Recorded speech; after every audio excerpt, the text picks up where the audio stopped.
Hello friends, welcome back all of you in S pharma. आप सब कैसे हो? आई होप आप सब बहुत ही अच्छे होंगे।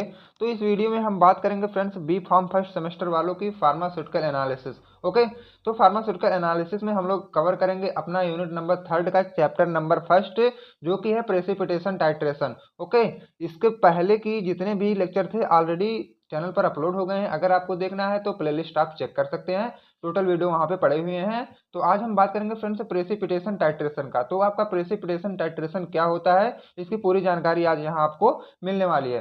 तो सबसे पहले देखो फ्रेंड्स, वर्ड आ गया है प्रेसिपिटेशन टाइट्रेशन। तो प्रेसिपिटेशन और टाइट्रेशन यहाँ दो वर्ड लिखा गया है। तो दोनों वर्ड का पहले मतलब समझो। कोई भी चीज समझने से पहले अगर उसका आप इंट्रो देख लेते हो तो बहुत ही अच्छा होता है। तो ये देख लो, आपका सिलेबस रहा बी फार्म फर्स्ट सेमेस्टर का फार्मास्यूटिकल एनालिसिस की। ठीक है, तो यूनिट नंबर सेकंड और फर्स्ट हम लोग की ऑलरेडी कवर हो चुकी है। देखो, ये यूनिट नंबर थर्ड है, यूनिट नंबर थर्ड का चैप्टर नंबर फर्स्ट है।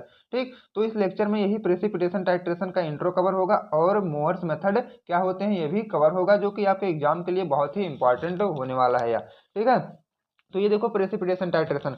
पहले तो समझो प्रेसिपिटेशन माने होता क्या है। प्रेसिपिटेशन मतलब फ्रेंड्स वही होता है जैसे भी किसी भी सॉलिड में अगर आप थोड़ा सा लिक्विड ऐड कर रहे हो। ठीक है, मान लो ये कुछ पाउडर फॉर्म में आपको कुछ दे दिया गया, मान लो ये पाउडर फॉर्म में है। तो अगर इसी में हम थोड़ा सा लिक्विड ऊपर से ऐड कर दे रहे हैं तो ये क्या है, थोड़े थोड़े गुच्छे टाइप से बन जाते हैं। ठीक है, तो ये क्या है, प्रेसिपिटेट बन गए इसके। इसी को हम लोग जनरल लैंग्वेज में बोलते हैं कि ये प्रेसिपिटेट है। अब देखो इसका थ्योरेटिकल क्या है, something dissolve in liquid like water turn into solid. अगर आप लोग, ठीक है, लिक्विड में कुछ भी डिजॉल्व करते हो तो वह सॉलिड में कन्वर्ट हो जाता है। उसी को आप बोल सकते हो जनरल लैंग्वेज में प्रेसिपिटेशन। इसका एग्जाम्पल क्या है, you mix sugar in water and it dissolve. जब आपने क्या है, पानी में चीनी कुछ डिजॉल्व कर दिया और उसको आप डिजॉल्व कर दिए। अब देखो, जब डिजॉल्व कर दिए तो ये वाली कंडीशन तो अलग थी, आप इसमें पूरा डिजॉल्व कर दिए, ये एक सॉल्यूशन बना दिए, इसमें कुछ प्रेसिपिटेशन नहीं दिख रहा है आपको। ठीक है, लेकिन नेक्स्ट वाली पॉइंट में देखो, but if you add too much sugar. यहाँ लिखा है टू मच, टू मतलब होता है excess amount of sugar, means too much sugar, it start to form solid crystal at the bottom. देखो, अब जब आप पानी से ज्यादा क्या है शुगर को ऐड कर दोगे पानी में, तो हमारी जो शुगर होती है ना वो नीचे बॉटम में आके सेडिमेंट होने लगती है। मतलब कह सकते हो छोटे छोटे क्रिस्टल फॉर्म में आके वह नीचे सेडिमेंट या बॉटम में आके बैठ जाती है, उसके तन मतलब नीचे में आके वह बैठ जाएगी, मतलब सेडिमेंट हो जाएगी। तो वही जो नीचे सेडिमेंट हुआ है हमारा पार्टिकल, उसी को हम बोलते हैं प्रेसिपिटेशन। ये क्या था, एक जनरल लैंग्वेज में था। बाकी टाइट्रेशन मीन्स क्या होता है, ये आप सेकंड यूनिट में आपका डाउट क्लियर हुआ होगा कि टाइट्रेशन हम किसे बोलते हैं। फ्रेंड, टाइट्रेशन हम उसी को बोलते हैं टेस्टिंग ऑफ अननोन सैंपल। जब हमें कोई अननोन सैंपल्स दिया रहता है, ठीक है, सॉरी फ्रेंड्स, आपको नोन सैंपल दिया रहता है, नोन सैंपल के हेल्प से हम लोग अननोन सैंपल की कंसंट्रेशन को पता करते हैं, उन्हें हम बोलते हैं टाइट्रेशन। मतलब किसी भी चीज को चेक करना, उन्हें हम बोलते हैं टाइट्रेशन। ठीक है, जनरल लैंग्वेज में। अब देखो, यहाँ एक हिंदी में लिखा गया है, मैं हिंदी में इसलिए लिख दिया हूँ कि आप लोग अच्छे से अच्छे इसको समझ सके। तो देखो क्या लिखा है, किसी तरल में घुले हुए पदार्थ का ठोस में परिवर्तन होना।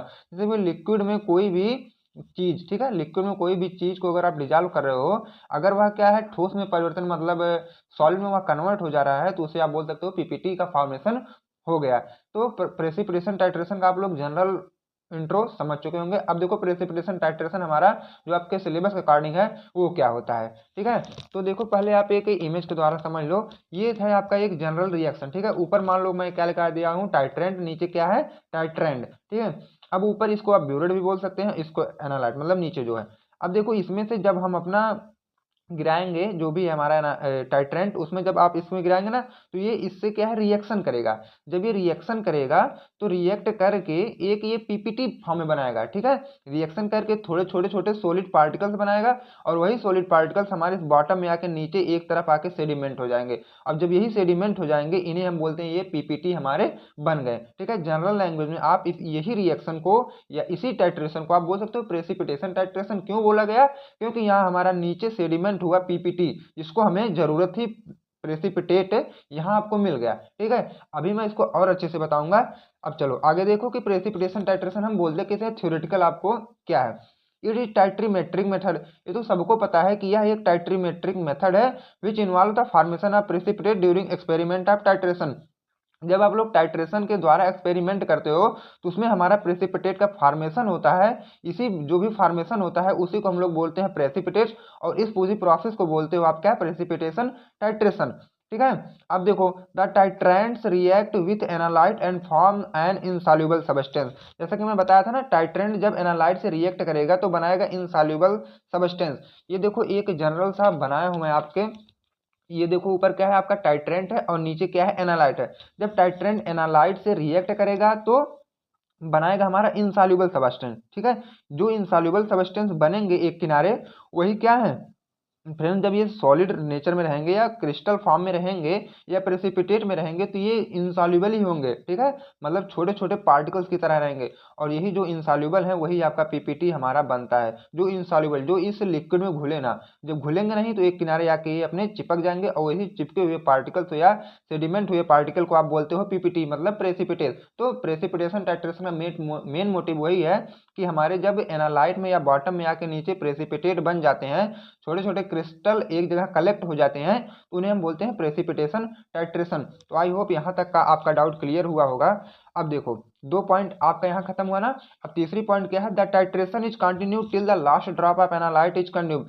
हम लोग टाइट्रेशन को तब तक लगातार करते रहेंगे जब तक कि हमारी एनालाइट की लास्ट आती नहीं है। ठीक है, उसके बाद when the titrant is excess it react with the indicator and signals to determine the titration process.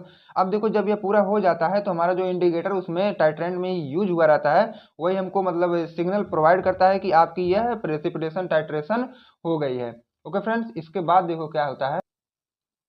अब फ्रेंड्स हम इसकी प्रिंसिपल की बात करेंगे। किसकी प्रिंसिपल की? प्रेसिपिटेशन टाइट्रेशन का। आप देखो प्रिंसिपल क्या है, मतलब ये जो आपका प्रेसिपिटेशन टाइट्रेशन मैं इसके पहले आपको बताया था, ये किस पे बेस्ड है। मतलब अगर इसका आप प्रिंसिपल समझ लेते हैं ना तो प्रेसिपिटेशन टाइट्रेशन आपको इजिली समझ में आ जाएगा। तो इसके प्रिंसिपल मेन है, अगर आप प्रिंसिपल समझ लेते हैं तो आपका प्रेसिपिटेशन टाइट्रेशन का पूरा डाउट क्लियर हो जाएगा। तो देखो पहली मतलब लाइन या पॉइंट क्या लिखी गई है, the reaction between the analyte and titrants form an insoluble precipitate indicating the end point. देखो यहाँ क्या लिखा गया है, reaction between the analyte and titrant form an insoluble participate. तो देखो इसमें लिखा गया है एनालाइट और टाइट्रेंट के बीच में जब रिएक्शन होता है तो आपका बनता है प्रेसिपिटेट।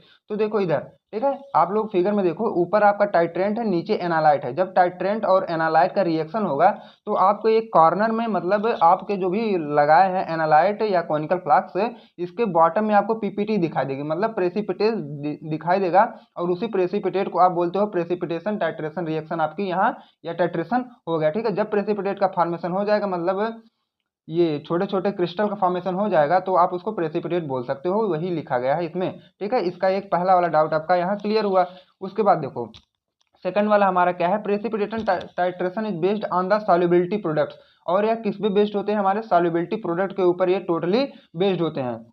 अब देखो थर्ड पॉइंट क्या है, इफ सॉल्युबिलिटी इज हाई, अगर सॉल्युबिलिटी क्या है, हाई है मतलब ज्यादा है, then precipitate will not form. अब देखो यहाँ लिखा गया है कि अगर सॉल्युबिलिटी ज्यादा होती है तो प्रेसिपिटेट वहां पे बनता नहीं है।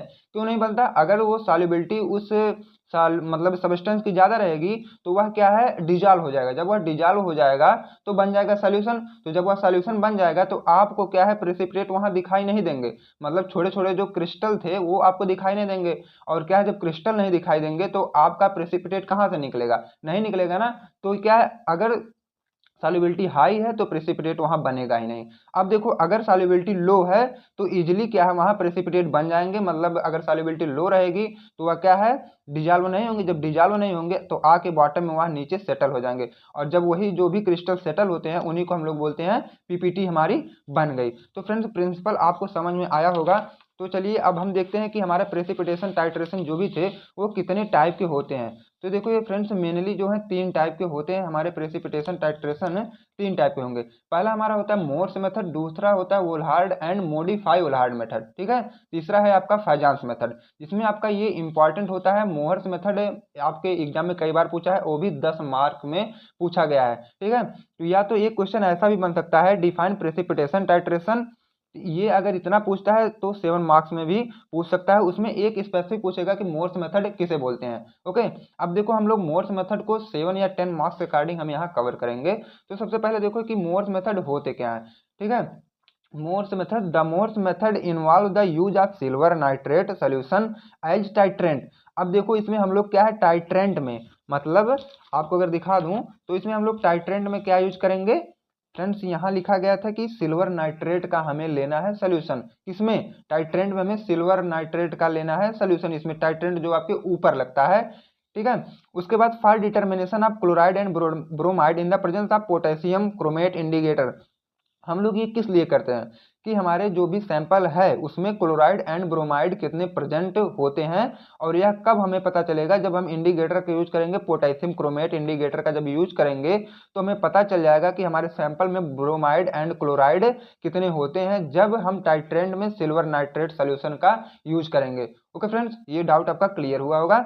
When the chloride containing solution react with standard solution of AgNO3, जब क्लोराइड जो भी आपका सैंपल है अगर उसमें प्रेजेंट रहेंगे क्लोराइड तो वह रिएक्ट करेगा किससे, AgNO3 से, मतलब हमारे स्टैंडर्ड सोल्यूशन से रिएक्ट करेगा, तब जाके जो आपका रिजल्ट आएगा उसमें सिल्वर क्लोराइड बना हुआ रिजल्ट मतलब आपको मिलेगा। अब देखो रिएक्शन के अकॉर्डिंग क्या हो रहा है इसमें, AgNO3 प्लस NaCl, ठीक है, जब दोनों ऐड हो रहे हैं तो हमारे दिख रहा है कि हमारे जो भी कोनिकल फ्लास्क में है उसमें AgCl के प्रेसिपिटेट बन रहे हैं। जो नीचे वाला मतलब आपको बॉन्ड दिख रहा होगा, इसका मतलब कि आपके बॉटम में AgCl के प्रेसिपिटेट धीरे धीरे सेटल डाउन देखने को मिल रहे हैं। अब देखो Ag प्लस Cl ये दोनों मिल के रिएक्ट किए जब, तो आपका बन गया व्हाइट प्रेसिपिटेट। जो PPT लिखा गया है इसे आप प्रेसिपिटेट बोल सकते हो, PPT आपका शॉर्ट फॉर्म है, तो AgCl का हमारा PPT बन गया।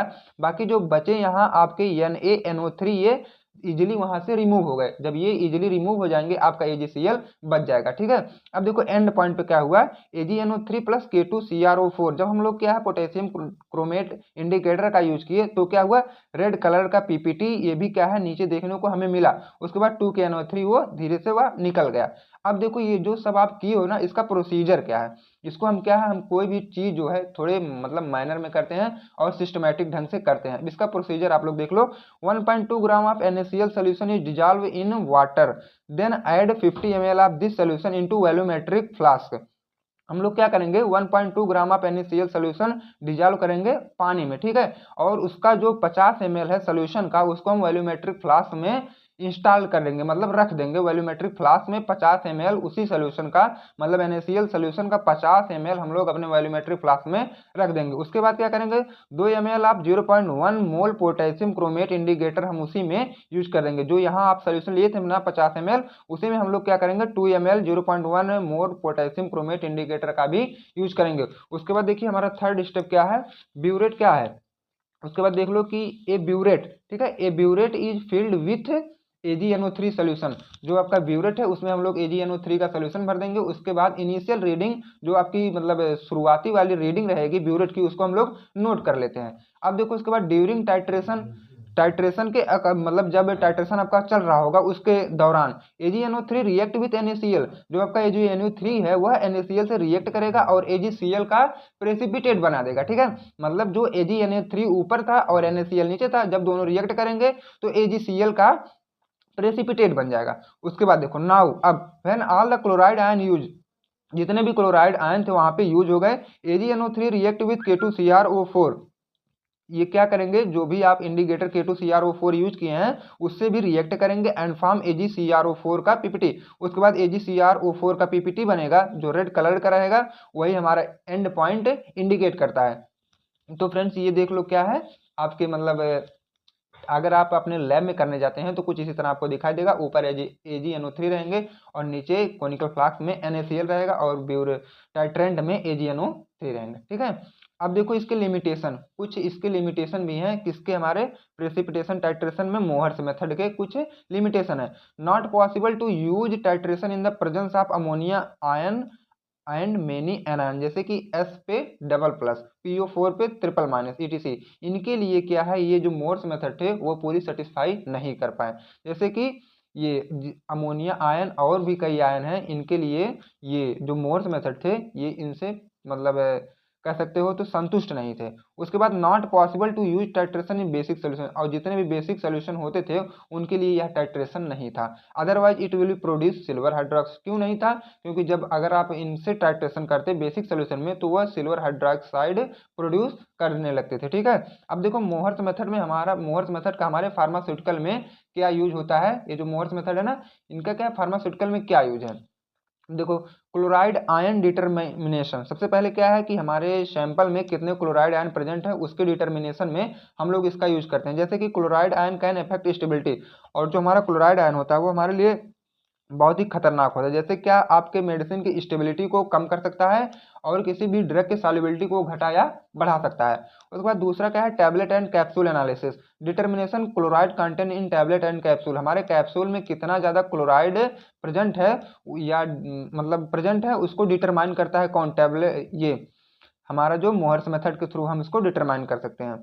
उसके बाद amoxicillin, determine chloride content in amoxicillin formulation, जब आप एमॉक्सिसिलिन बनाते हो ना तो उसमें भी यह डिटरमाइन करता है क्लोराइड कंटेंट कितने प्रेजेंट, हमारा कौन, मोहर्स मेथड से आप डिटरमाइन कर सकते हो। इसके बाद फ्रेंड्स आपका वोल्हार्ड मेथड, आपके सिलेबस के अकॉर्डिंग फिर मैं दिखा दूं कि इसके बाद आएगा आपका वोल्हार्ड मेथड, ठीक है, Volhard method and modify Volhard method and Fajans method. उसके बाद आपके 3 बच रहे हैं, 3 जो है नेक्स्ट वीडियो में कवर कर दूंगा। उसके बाद एक छोटी सी टॉपिक ये भी है, एस्टिमेशन ऑफ सोडियम क्लोराइड, तो नेक्स्ट चैप्टर में ये वाला मतलब सेकंड थर्ड यूनिट का फर्स्ट चैप्टर आपका एंड हो जाएगा। अगर आप चैनल पर नए हैं तो प्लीज़ चैनल को सब्सक्राइब जरूर करें ताकि नेक्स्ट वाली वीडियो का नोटिफिकेशन सबसे पहले आप तक पहुंचे। तब तक के लिए friends thank you, bye bye, take care.